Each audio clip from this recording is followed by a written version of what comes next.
Cancer Healer Center, a new beginning. Delhi assembly ఎన్నికలను చావో రేవో అన్నట్టుగా తీసుకున్న ప్రధాన పార్టీలు విజయానికి ఉన్న ఏ అవకాశాన్ని కూడా వదులుకోలేదు. హస్తినలోని పలు నియోజకవర్గాల్లో కీలకంగా ఉన్న తెలుగు ఓటర్లను ఆకట్టుకునేందుకు ఏపీ, తెలంగాణ నుంచి కీలక నేతలను బరిలోకి దించాయి. బీజేపీ తరపున చంద్రబాబు ప్రచారం నిర్వహిస్తే కాంగ్రెస్ కు మద్దతుగా రంగంలో దిగారు రేవంత్ రెడ్డి. మరి ఫలితాలు విడుదలైన నేపథ్యంలో ఢిల్లీ ఎన్నికల్లో తెలుగు సీఎంను చూపించిన ప్రభావం ఎంత?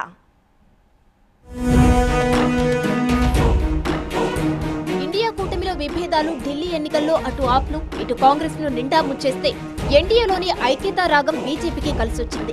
ఢిల్లీ ప్రచారంలో బీజేపీ అగ్రనేతలు మోదీ, అమిత్ షాలతో పాటు మిత్రపక్షాలకు చెందిన ఇతర నేతలు కూడా బీజేపీ అభ్యర్థులకు మద్దతుగా ప్రచారం నిర్వహించారు. దీంతో ఆయా వర్గాల ఓట్లు బీజేపీకి బోనస్ అయ్యాయి.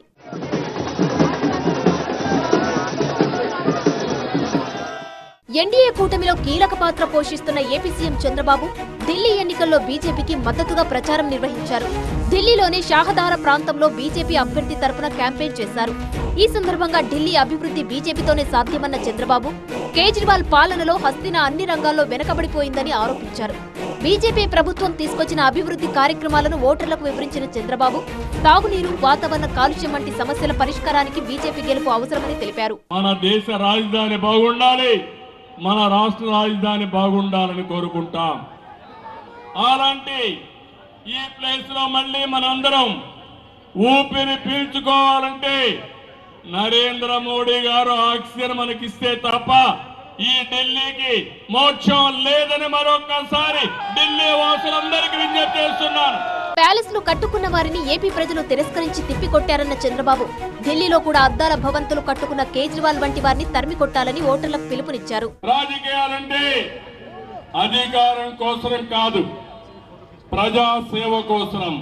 అయారాం గయారాములు కాదు, ప్యాలెస్లు కట్టుకునే వాళ్ళు కాదు, ప్రజలకు చిత్తశుద్ధిగా సేవ చేసే వాళ్ళు కావాలి. కానీ ప్యాలెస్లు కట్టుకొని విలాసవంతమైన జీవితాలు నివసించే వాళ్ళు కాదని మీకు తెలియజేస్తున్నా. ఏపీ సీఎం చంద్రబాబు బీజేపీ అభ్యర్థుల తరపున ప్రచారం నిర్వహిస్తే తెలంగాణ సీఎం రేవంత్ రెడ్డి కాంగ్రెస్ విజయానికి ప్రయత్నించారు. ఢిల్లీ అసెంబ్లీ ఎన్నికల్లో కాంగ్రెస్ పార్టీ ప్రజలకిచ్చిన హామీలకు సంబంధించి పోస్టర్లను విడుదల చేశారు రేవంత్ రెడ్డి. ఢిల్లీలో 300 యూనిట్ల వరకు ఉచిత విద్యుత్ ఇస్తామని, 500 రూపాయలకి గ్యాస్ సిలిండర్ ఇస్తామని హామీ ఇచ్చింది కాంగ్రెస్ పార్టీ. తెలంగాణలో తాము ఇచ్చిన హామీలను అమలు చేస్తున్నామన్న రేవంత్ రెడ్డి ఢిల్లీలో కాంగ్రెస్ పార్టీకి అవకాశం ఇవ్వాలని కోరారు. हम लोग तेलंगाना राज्य में 1 साल के अंदर जो चुनाव के समय पर 2 लाख रुपए तक खर्चा माफ़ी करने के लिए वादा किया था, हम लोग पहले ही साल 21,000 करोड़ रुपए किसानों को खर्चा माफ़ी किए, हमारे बात निभाए. తెలుగు ప్రజలు అత్యధికంగా ఉన్న ప్రాంతాల్లో చంద్రబాబు చేసిన ప్రచారం బీజేపీ విజయానికి ఉపయోగపడగా రేవంత్ రెడ్డి హామీలు మాత్రం కాంగ్రెస్ ను బతికించలేకపోయాయి. వరుసగా మూడోసారి కూడా ఢిల్లీ ఎన్నికల్లో కాంగ్రెస్ పార్టీ సున్నాకే పరిమితమైంది.